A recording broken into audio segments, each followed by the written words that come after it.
얘들 안녕.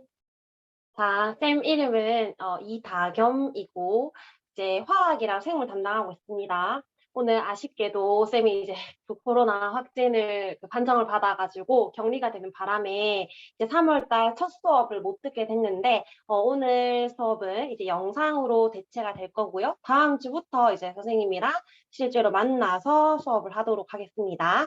요 줌 수업은 20분, 한 30분 정도? 25분에서 30분 정도에서 반반 두 편으로 나눠서 찍을 거라서 두 번째 편에서는 쌤이 이제 안경 벗고 나올 거니까 쌤 얼굴 궁금한 사람은 계속해서 이제 봐주시기 바랍니다. 좋아요랑 구독은 필요 없어요. 자, 일단 우리가 이제 1월부터 들은 친구들은 쌤을 이제 알고 있었고 우리가 방학 특강도 이제 들어서 이제 좀 흐름을 알겠지만 3월부터 듣는 친구들은 또 처음 듣는 친구들이라서 한유아 선생님이 OT를 하셨겠지만 간단하게 이제 쌤이 이제 목차에 대해서 설명을 하면 우리 책 받았죠. 우리 통합과학은 크게 대단원, 다단원으로 이루어져 있습니다. 우리가 3월부터는 이제 내신 대비가 들어가는 거기 때문에 학교별로 이제 1학기 중간고사를 대비를 해야 되는데 일단 보통 이제 1단원에서 먼저 시작을 하겠죠. 요 소단원 1부터 7까지 중에서 여기 1단원, 2단원은 빅뱅에 대해서 배우는 것은 한유아 선생님이랑 하고 3, 4, 5, 6은 선생님이 화학과 생물 담당합니다. 보통 이제 뭐 3단원 원소들의 주기성은 중간고사 때 무조건 들어가고요. 그다음에 이제 4단원은 화학 결합은 학교마다 다릅니다. 중간고사에 들어가는 친구도 있고 이제 기말에 들어가는 학교도 있고요. 그다음 5도 마찬가지고 6단원 생명체 주요 구성 물질도 보통 1학기 중간고사에 들어가요.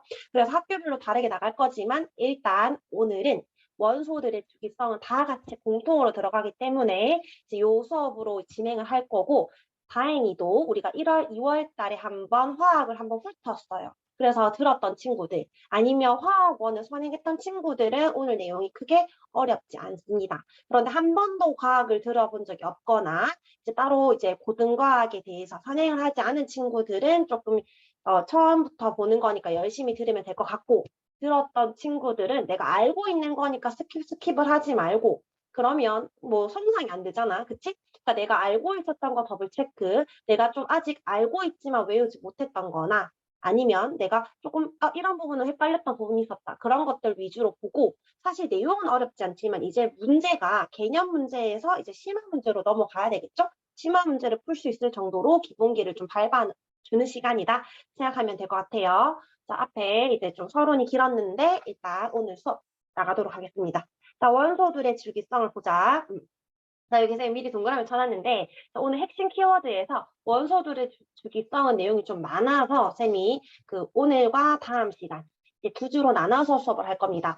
이제 원소들의 주기성과 주기율표 이해하기와 전자배치와 원자과 전자의 주기성 이해하기 이게 기본적인 개념 내용이라서 오늘은 이 두 가지에 대해서 볼 거고 다음 시간에 이제 학원에 가서 금속, 비금속, 알칼리 금속과 할로젠 성질은 암기 파트니까 그때 같이 얼굴 보면서 너희가 기억하고 있는지 체크하면서 다시 한 번 더 공부하도록 하겠습니다. 자, 동그라미 친 부분들을 오늘 본다 생각하면 되고요.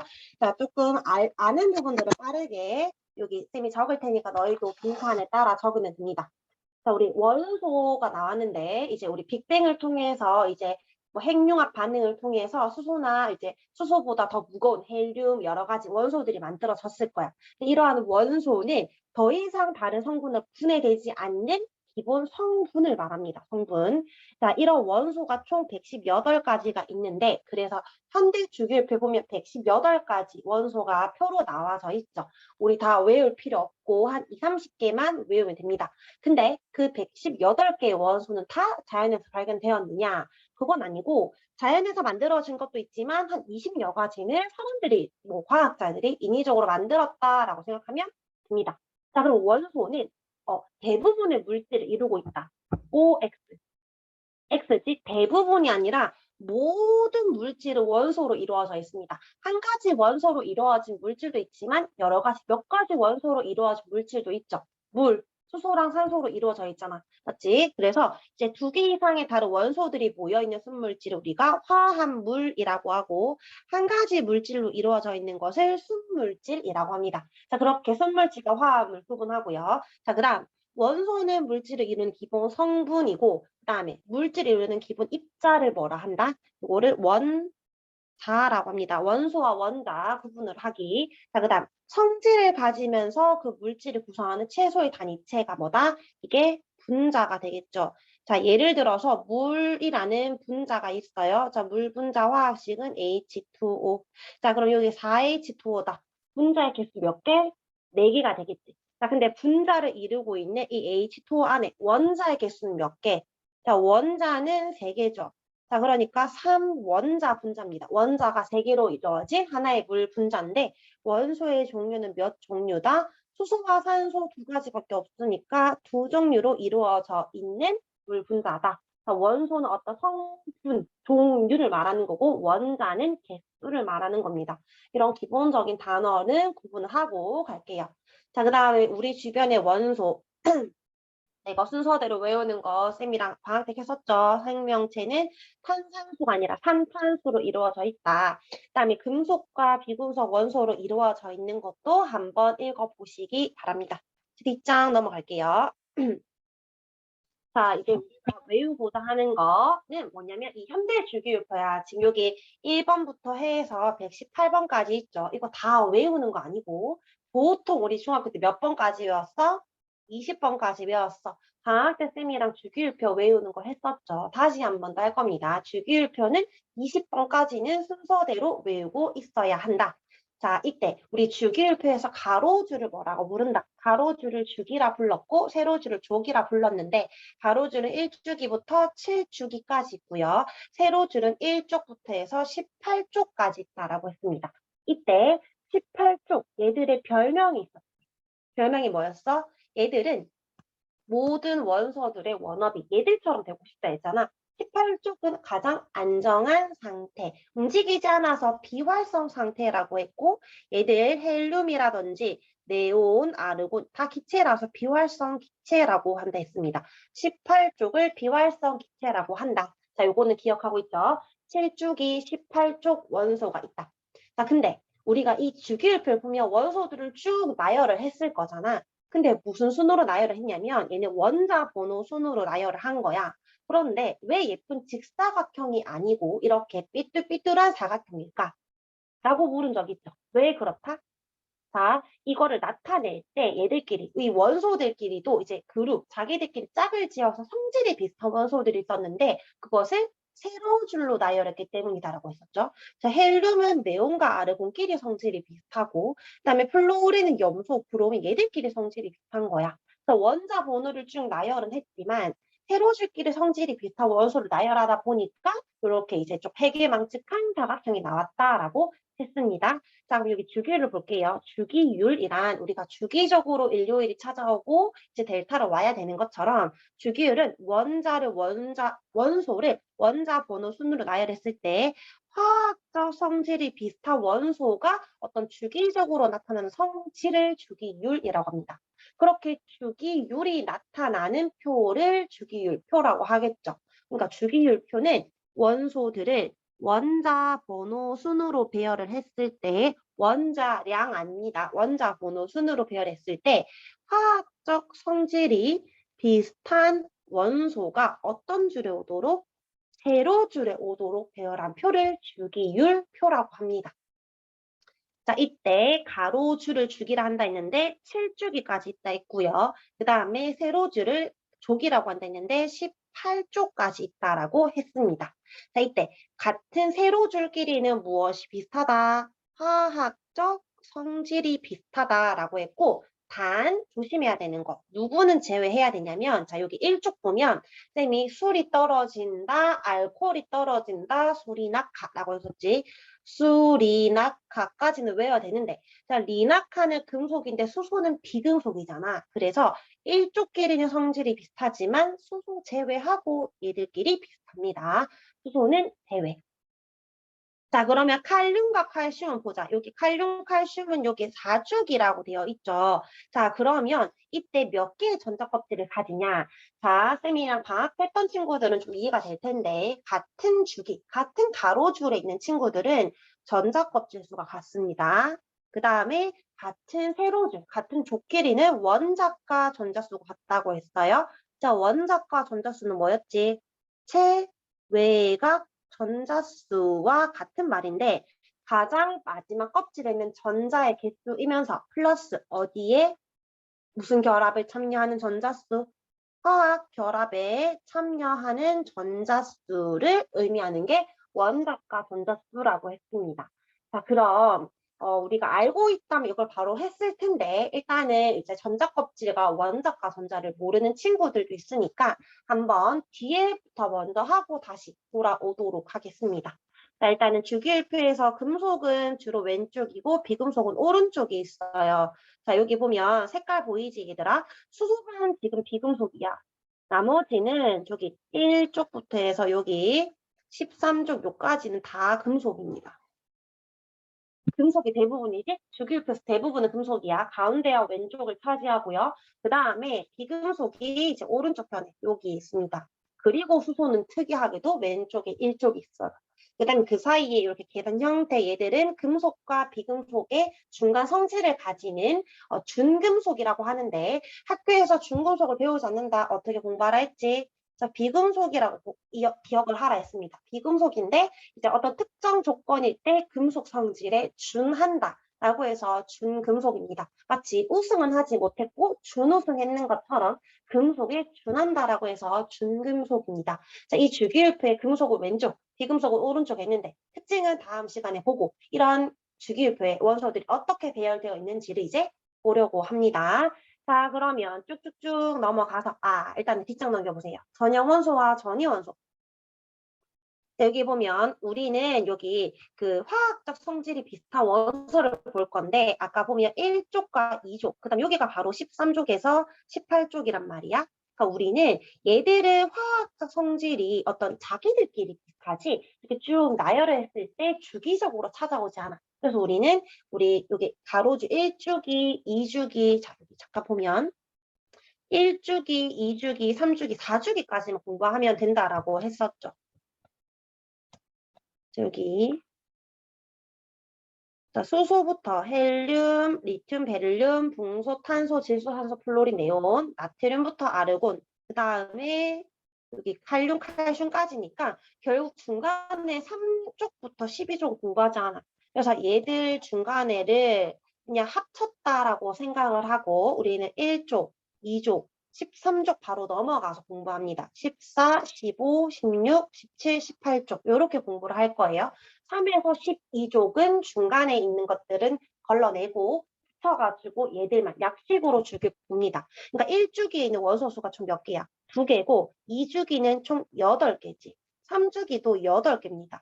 자, 4주기부터 총 18개가 있는데 우리는 2개까지, 20분까지는 공부할 거라서 중간에 있는 전이원소는 생략을 합니다. 자, 그래서 전이원소란 3에서 11쪽 또 뭐 어떤 그 뭐냐 정의에 따라서 3에서 12족이라고 하는데 중심에 있는 아이들은 대부분 중금속, 무거운 금속들인데 얘들은 제외하고 우리는 전형 원소 1족, 2족과 그다음에 12에서 18 또는 13에서 18족 원소들만 공부할 겁니다.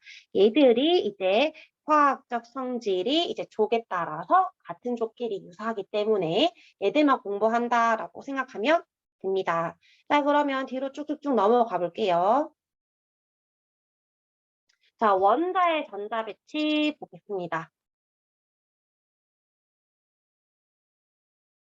일단 우리 원자라고 하면 얘들아 아까 우리 원소와 원자 차이 이야기했었죠. 원자 여기 틱 적혀있죠. 어떤 화학 원소로서 특성을 잃지 않는 범위에서 도달할 수 있는 가장 최소 이제 물질의 기본적인 최소 입자라고 했는데 사실 또 원자는 그 속에 또 중심에는 누가 들어있어? 무거운 원자 핵이 중심에 있고요. 그 다음에 마이너스 전하를 띠고 있는 전자가 그 주변을 돌고 있죠.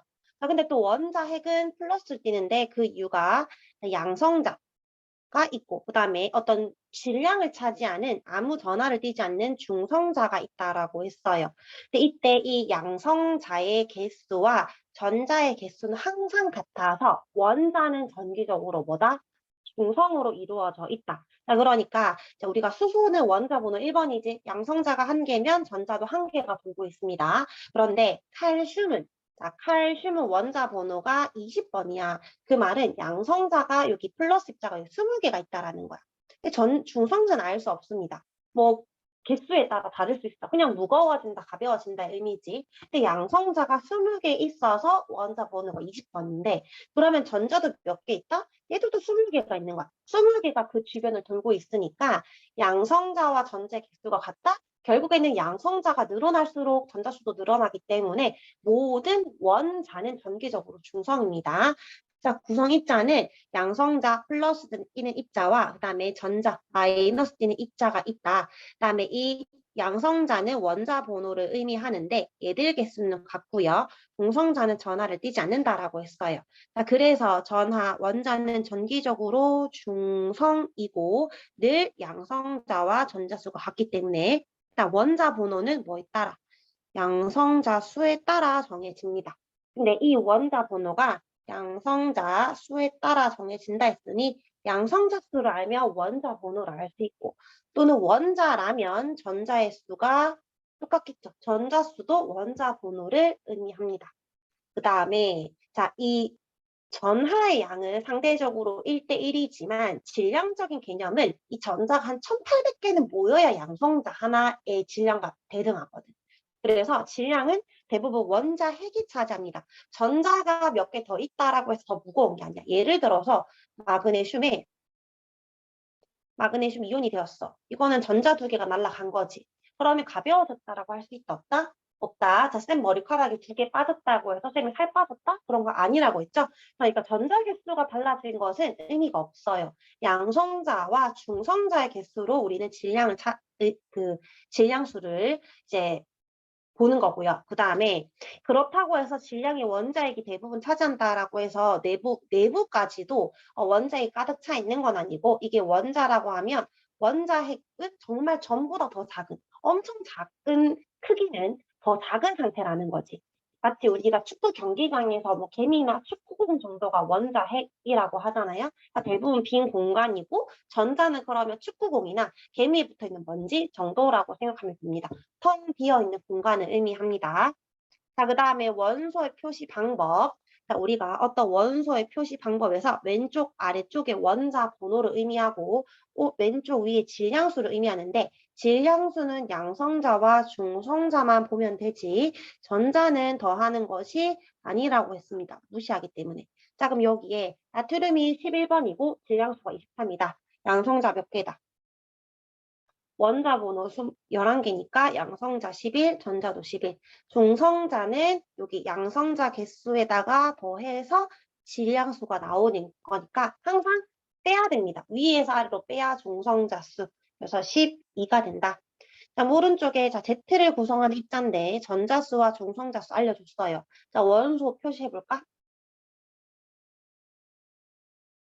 자, Z에다가 그 다음에 양성자수 가 없지만 전자수 따라 원자 번호 알 수 있고 중성자수에서 양성자 더해서 질량수 23 이렇게 구하면 되겠죠. 자, 그 다음에 밑에 자, 우리 동위원소는 양성자수는 같고 중성자수는 다르다라고 했는데 이런 거야. 양성자수가 같다라고 했으니까 원소의 종류가 같다라는 거야. 자, 같은 원소야. 자, 동위라는 건 주기율표에서 위치가 같다라는 거야. 그러니까 같은 수소인데 중성자수가 다르다라는 건 중성자수가 늘어나면 무거워지는 거지. 그냥 점점 무거워지는 원소가 만들어진다라고 생각하면 돼. 그럼 여기에 저거 필기해 볼까요? 중성자수가 달라진다라는 건 점점점 무거워진다. 밀도가 높아진다. 녹는 점이 높아진다. 물리적 성질이 달라질 수 있습니다. 근데 양성자수가 똑같잖아. 그러면 전자수도 똑같은 거지. 얘들아, 그 전자 껍질에 있는, 가장 마지막 껍질에 있는 전자수가 결국에는 다른 원소와 어떤 화학 결합을 할 때 화학적 성질을 결정한다라고 했잖아. 양성자수가 같으면 전자수도 같아. 그 말은 원자과 전자수도 같아. 그러니까 양성자수가 달라지지 않았으면 다른 원소와 결합할 때의 성질인 화학적 성질은 달라지지 않습니다. 화학적 성질은 같다 또는 비슷하다라고 보면 될 것 같아요. 자, 그럼 여기 수소의 동위원소 볼까? 지금 수소는 원자 번호 1번이니까 양성자 수 한 개는 달라지지 않았어. 물론 전자도 달라지지 않았는데 중성자 수가 더 많아짐으로써 그냥 무거워졌다. 그래서 중수소 더 무거워졌다. 삼중수소로 표현하는 겁니다. 양성자 수 한 개, 그다음에 전자수도 한 개인데 중성자 수는 여기 첫 번째는 0이었겠지. 그리고 1, 2로 추가하면 됩니다. 그럼 우리가 동위원소라고 해요. 동위원소는 양성자 수는 달라지지 않는다. 자, 뒷장 넘어갈게요. 자, 원자의 전자 배치. 자, 우리 아까 원자에서 원자 핵은 중심에 있고 그다음에 전자가 그 주변을 돌고 있다라고 했는데 전자가 아무 곳에서나 도는 것이 아니라 돌 수 있는 공간이 정해져 있는데 그 전자가 돌 수 있는 궤도를 전자 껍질이라고 합니다. 이 전자는 원자 번호에 해당하는 수만큼 있고 아무 곳에나 존재하는 게 아니라 껍질에만 존재해요. 그러니까 그 껍질과 껍질 사이에 존재할 수가 없다라는 거야. 근데 자, 이 원자 핵 주변에 전자 껍질이 이렇게 양파 껍질처럼 무수히 많은데 그 껍질에서 돌고 있을 때 가지고 있는 에너지 값이 있어. 그 특정한 에너지 값 우리가 뭐라 한다? 에너지 레벨, 에너지 준위라고 합니다. 자, 그러니까 여기 우리 첫 번째 껍질을 우리가 N은 1, 두 번째 껍질, 세 번째 껍질, 네 번째 껍질의 이름을 우리가 첫 번째 껍질을 이제 보어라는 과학자는 K 껍질이라고 정했다라고 썼죠. 왜 K인지 쌤이 말했었지? A라고 하려고 했더니 이제 나중에 더 과학이 발달했을 때 더 안쪽 껍질이 밝혀질 수 있으니까 그냥 임의의 알파벳으로 K라고 정한 겁니다. 그리고 알파벳 순으로 K, L, M, N 껍질이 가상의 껍질이 있는데 K 껍질에서 전자가 돌 수도 있지만 L 껍질에서 전자가 돌 수 있다는 거야. 대신에 그 껍질과 껍질 사이에서는 전자가 존재할 수 없다고 했어요. 그런데 이 K 껍질에서 전자가 돌 때 에너지 값과 그 다음에 L 껍질에서 돌 때 이 에너지 값은 다르다라고 했습니다. 보니까 이 에너지 준위가 원자가 가까이 있잖아? 그러면 이 플러스고 전자는 마이너스고 원자는 마이너스니까 가까이 있다라는 건 인력이 강한 거지. 인력이 강한다라는 건 안정한 상태, 불안정한 상태. 안정한 상태를 의미하겠지. 인력이 강하니까. 우리가 안정할수록 에너지는 높아진다, 낮아진다?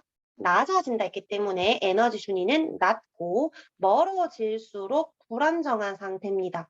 그래서 에너지 준위는 높다라고 할 수 있어요.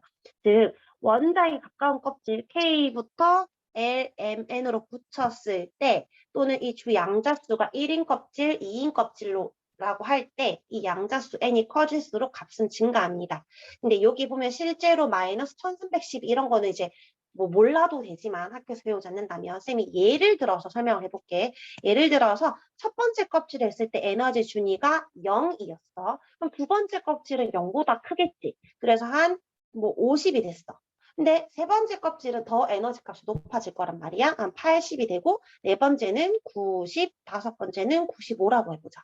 그러면 원자핵으로부터 멀어질수록 에너지 준위는 어떻게 된다? 높아지지. 그럼 첫 번째는 원자핵에서 멀어질수록 에너지 준위는 커집니다.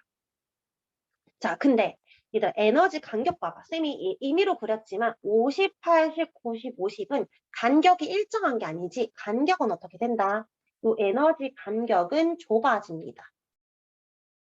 그리고 필기하세요. 에너지 간격은 좁아진다. 자, 그 다음에 세 번째. 얘들아, 이 에너지 준위 값이 45라는, 전자가 45라는 에너지 값을 가질 수 있을까, 없을까?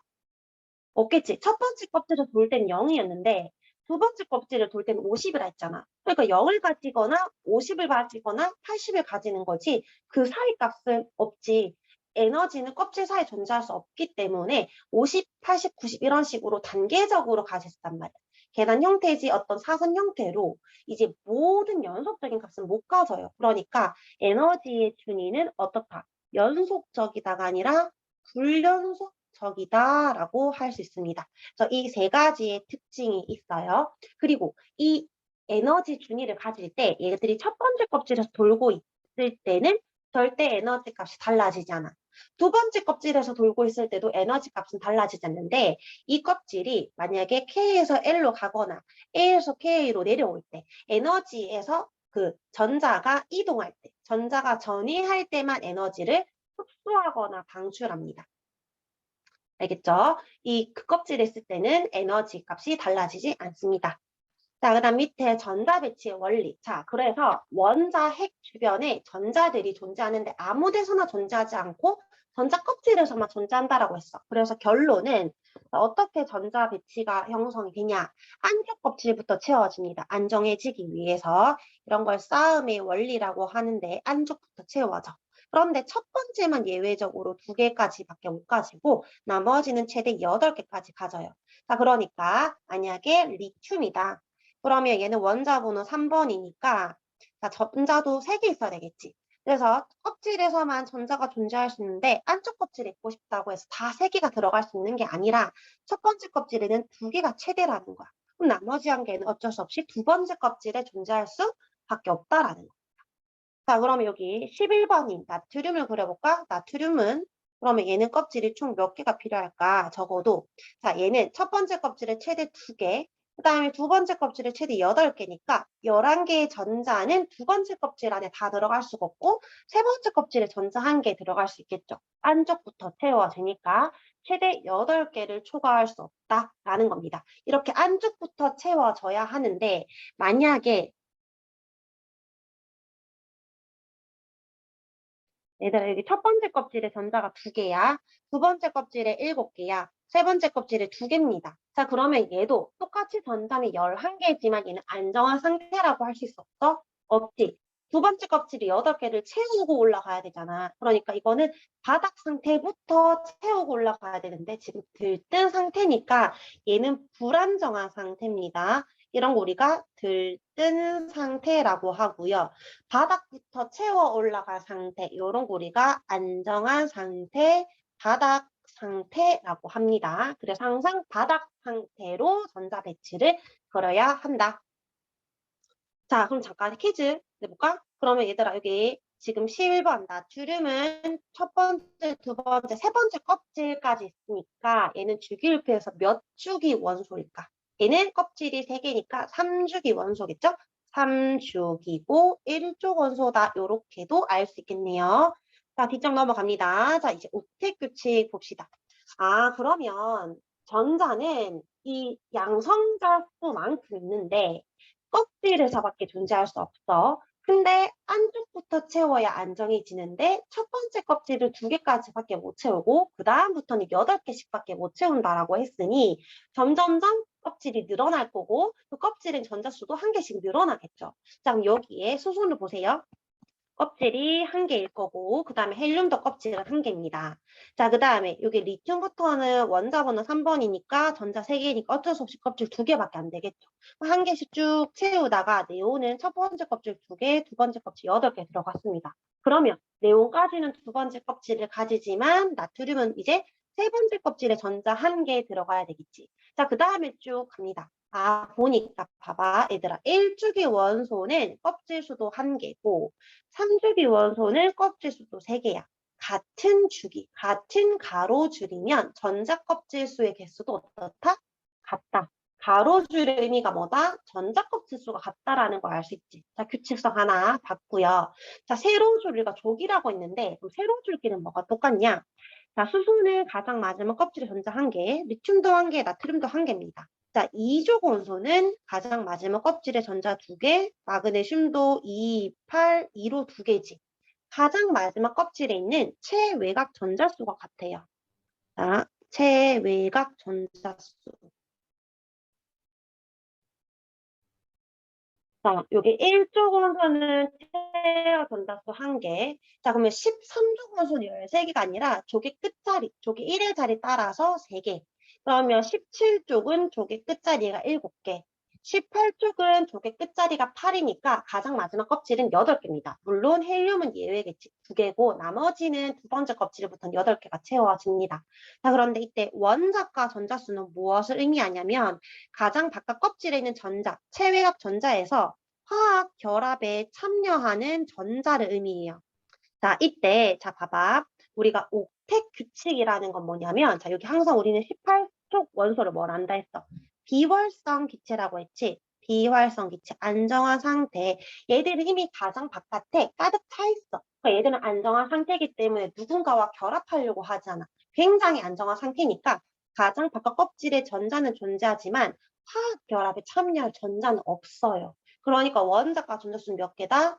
0개다라고 할 수 있겠지. 그래서 나머지 원소들도 1쪽부터 17쪽도 18쪽처럼 1개나 뭐 2개나 7개가 있으니까 8개가 되기 위해서 뭔가 결합에 참여하고 싶어 한단 말이야.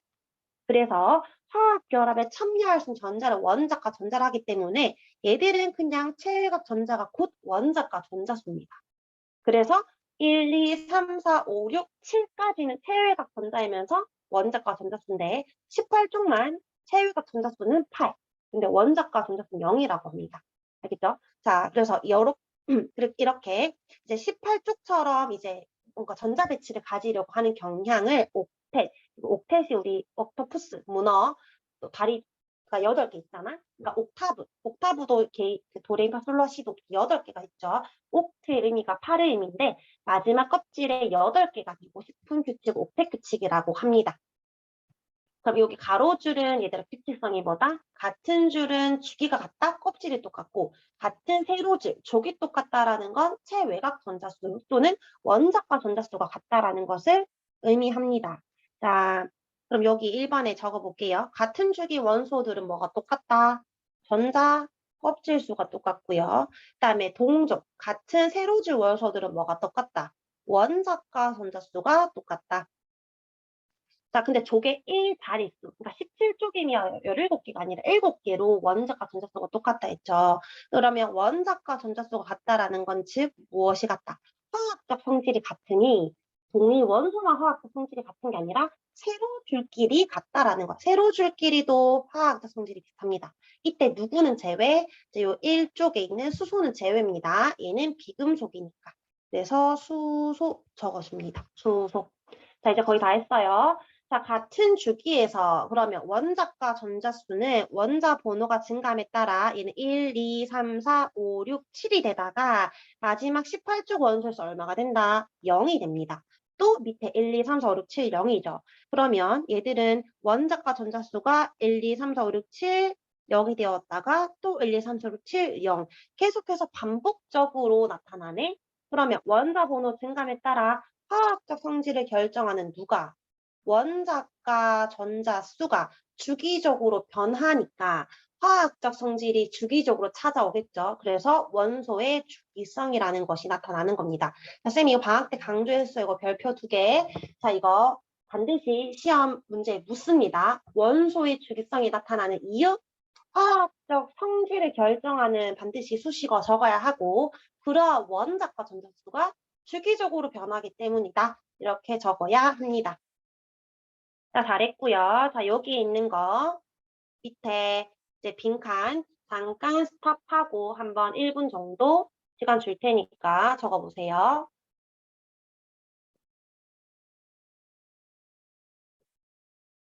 자, 다 적었죠? 볼까요? 우리 여기 A 같은 경우에 껍질 수가 1개고 원자과 전자수 1개지? 그럼 얘는 누구 말하는 거야? 원자 번호 1번이니까 얘는 수소를 말하는 거고요. 자, 그 다음에 B 같은 경우에 껍질은 2개, 원자과 전자수 2개니까 첫 번째 껍질에 2개 있었겠지. 그럼 얘는 원자 번호 4번인 누구지? 수소, 헬륨 다음에 리튬, 베릴륨을 말하는 겁니다. 자, 그 다음에 C 같은 경우에는 껍질은 여기 3개인데 여기 그려야 되겠네. 원자과 전자수가 4개다. 그 말은 첫 번째 껍질 2개, 두 번째 껍질 8개니까 총 14번. 양성자수 14개인 게 누구야? 14번이 규소죠. SI입니다. 그러니까 이렇게 바로 나올 수 있어야 한다. 알겠지? 그 다음에 D는 껍질수 3개, 그 다음에 원자과 전자 7이니까 2, 8, 7, 17번 말하는 거죠. D는 C의 염소를 말합니다. 자, 이때 비금속 원소는 그럼 베릴륨을 제외하고는 다 되는 거네. 그러면 A, C, D를 적고 바닥 상태의 전자 배치. 자, A 같은 경우에는 1번이니까 첫 번째 껍질 전자 1개. 그 다음에 B 같은 경우에는 안 적어도 되고, 잠깐만. 규소는 얘들아 우리 준금속이지? 그러니까 여기 C도 제외할게요. 자, A와 D입니다. 자, 그러면 D 같은 경우에는 Cl 염소는 17번이니까 첫 번째 껍질에 여기 전자 2개 그리고 그다음 두 번째 껍질에 하나, 둘, 8개 그릴 때 10자를 그려. 그 다음에 X자로 그리면 편합니다. 그 다음에 요 위에도 바깥에도 마찬가지로 7개. 하나, 둘, 셋, 넷, 다섯, 여섯, 일곱. 너무 더럽다. 맞지? 자, 요렇게 그리면 됩니다. 자, 그 다음에 밑에 얘들아 여기 CL과 H 요거는 오탑니다. 이거 지우고요. 문제 풀면 돼. 자, 여기 A 봐봐. 얘는 지금 10개니까 2주기 18족 원소죠. 그러니까 네온 말하는 겁니다. 그러니까 요 10개니까 껍질수 2개, 원자과 전자 몇 개? 0개. 화학 결합에 참여할 전자 없으니까. 그다음에 얘는 3 플러스로 이제 10개 된 거잖아. 그 말은 전자 3개를 잃었을 때 10개를 가지는 거니까 원래는 바깥 껍질에 전자 3개 더 있었겠지. 맞지? 그럼 얘는 3주기고 13족 원소네. 그러니까 껍질수 3개, 원자과 전자 3개입니다. 그 다음에 얘는 원래는 전자 2개 없었는데 2개 얻어서 이렇게 네온의 전자 배치를 가지게 된 거잖아. 그럼 얘는 껍질 2개 2주기고 원자과 전자 수가 6개니 몇 쪽이다? 6쪽이 아니라 16쪽 원소입니다. 자, 그럼 여기 A는 우리 비활성 기체는 헬륨, 네온, 아르곤, 헤네아는 비활성이니까 네온으로 맞고요. 그다음에 B의 원자 번호가 얘는 지금 10번 네온, 얘는 13번 알루미늄, 얘는 8번 산소죠. 그러니까 가장 크다 맞죠? 그다음에 A, B는 지금 이온이 되었을 때 전자배치가 같은 건 의미가 없지. 그치? 원래는 지금 3주기 13조. 그러니까 원자과 전자수가 달라? 그럼 화학적 성질도 다르겠지. 그래서 X입니다. 원자과 전자수는 C가 6개로 더 크고요. A, C는 2주기로 같습니다. 맞아요. 자, 그 다음 밑에 3번. 전자는 가까운 껍질부터 배치되고 최대로 배치될 수 있는 건 288로 정해져 있습니다. 그다음에 가장 바깥 껍질에 있는 원자과 전자수가 화학적 성질을 결정한다라고 했어요. 이것도 맞습니다. 다 동그라미. 자, 그다음 뒷강의 원자 모형 이거는 쌤이 다 설명했는 거고, 자, 요 밑에 요것만 한번 체크를 하고 갈게. 자, 우리 바닥 상태에서 들뜬 상태로 될 때는 더 에너지 준위가 커져야 되지. 에너지 준위가 커질 때는 불안정해질 때는 에너지 값을 그만큼 흡수해야 되는 거고요. 그 다음에 같은 껍질에 있을 때는 에너지를 흡수하거나 방출하지 않는데 그 전자가 이동을 할 때, 다른 껍질로 이동할 때 바닥 상태로 내려온다. 그러니까 불안정해질 때는 에너지 값이 커지니까 흡수되지만 다시 내려오는 안정한 상태일 때는 에너지 값이 낮아진다, 방출됩니다. 그래서 에너지 준위가 다른 궤도로 이동할 때만 흡수나 방출을 할 수 있다까지만 알면 될 것 같아요. 자, 그러면 일단은 요 1교시 내용은 여기까지 하겠습니다.